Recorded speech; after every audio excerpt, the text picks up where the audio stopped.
Unit 11. 31. Throughout its long history, the English language has borrowed many words from French and Latin. English has also been influenced by Chinese, but few people know this. For instance, the phrase, "long time no see," is an example of Chinese influence on English idioms. In proper English grammar, the phrase would be, "We haven't seen each other for a long time." This expression started out as a humorous imitation of incorrect English spoken by Chinese in the United States.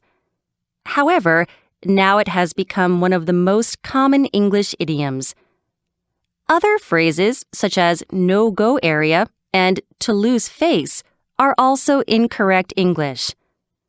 They are actually direct translations from Chinese. Interestingly, they are now perfectly acceptable and widely used in English conversations.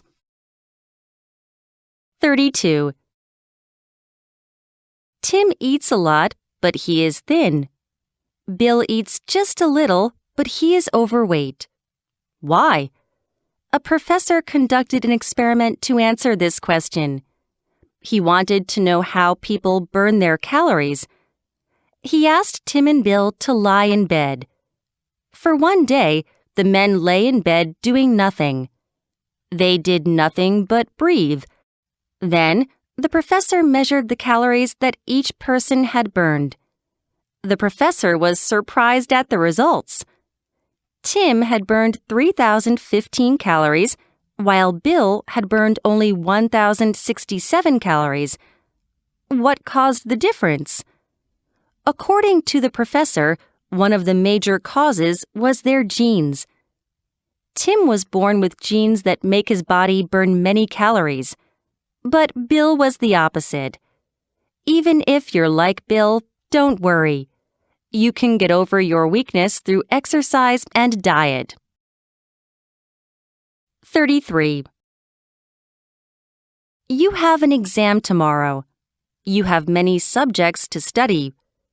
What will you study first, the hard or easy subjects? You may think it's better to start with the easy subjects, finish them quickly, and then move to the harder ones. However, psychologists think that you should study the harder subjects first. Why? Your brain is like a stomach. When your stomach is hungry, food is digested easily. When your stomach gets full, however, there is no place for the food.